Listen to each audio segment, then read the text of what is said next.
नहीं बनाया गया। ऐसा है, मैंने पहले ही कहा था कि इस तरह के जजेस भी, छोटे छोटे जजेस बैठे हुए हैं जो इस देश में आग लगवाना चाहते हैं। कोई मतलब नहीं है। अजमेर शरीफ पर हमारे प्रधानमंत्री स्वयं चद्दर भिजवाते हैं, सारे देश के लोग, दुनिया भर के लोग आते हैं वहाँ। अब उसको विवादों में डालना बहुत ही घृणित और ओछी मानसिकता का प्रतीक है। और ये यही नहीं, ये सत्ता में बने रहने के लिए बीजेपी समर्थित लोग कुछ भी कर सकते हैं। देश में आग लग जाए इनसे कोई मतलब नहीं, सत्ता में बने रहें बस।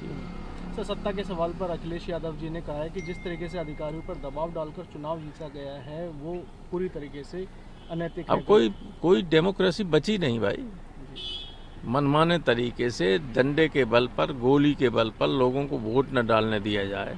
ये संभल में तो सिर्फ जो कुनरकी और मीरापुर में और अन्य जगहों पर इन्होंने गुंडई की थी पुलिस के बल पर चुनाव जीतने के लिए, उस पर चर्चा न हो, उससे लोगों का ध्यान हटाने के लिए इन्होंने ये करवा दिया संभल को।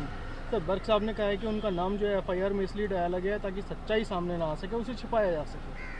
तो वहाँ कोई जाने नहीं दे रहा है, इसलिए सच्चाई तो जब जाएगी, कोई डेलीगेशन जाएगा, एमपी जाएंगे तो मालूम पड़ जाएगा कितनी गड़बड़ी की है वहाँ के प्रशासन ने।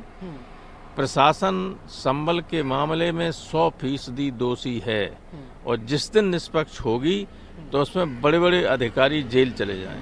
सर, इसमें आज आना था, वक्फ बिल आना था, लेकिन उसके लिए जेपीसी ने टाइम मांग लिया, नहीं आ रहा है, क्या कहेंगे सर? ऐसा है कि वो इतना महत्वपूर्ण बिल है कि उस पर तो एक आध साल में चर्चा हो ही नहीं सकती, पूरी हो ही नहीं सकती। अगर जल्दबाजी में रिपोर्ट दे देते तो वो ठीक नहीं था। तो सर, क्या आज फिर संभल का मुद्दा और अजमेर शरीफ का मुद्दा रहेगा आपके पार्टी के एजेंडा पर? संभल का तो, अजमेर शरीफ का तो बाद में मेरी जानकारी में आया, लेकिन उठेगा तो संभल का तो मैं नोटिस दे ही चुका हूँ, फिर दे दिया हूँ। आज फिर सदन की कार्रवाई रोक के संभल पर चर्चा के लिए देखे क्या करते। प्रशासन ने किसी भी उस अधिकारी के खिलाफ कार्रवाई नहीं की जिसने गोली चला के लोगों को मार दिया है।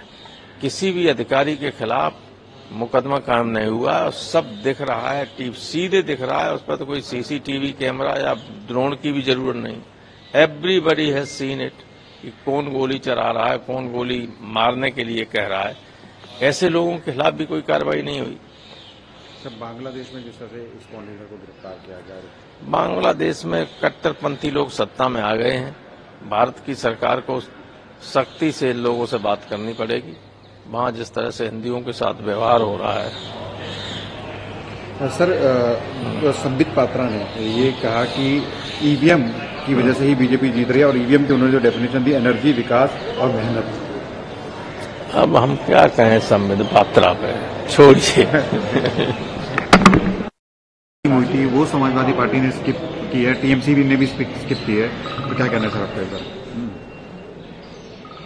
ऐसा है कि हम स्किप नहीं किया, मतलब रामजीलाल सुमन जी गए थे, भेजा था रामजीलाल सुमन जी को। हमारी यहाँ मीटिंग हो रही तो हम मीटिंग छोड़ के कैसे चले जाते। तो संभल वाली जो घटना हुई उस पर ऑपोजिशन ने जो स्टैंड लिया है, तो आपको क्या लगता है? संभल वाली घटना पर हम लोगों ने नोटिस दिया दोनों दिन। कोई संसद जब उस पर बात डिमांड की तो हाउस स्थगित कर दिया गया।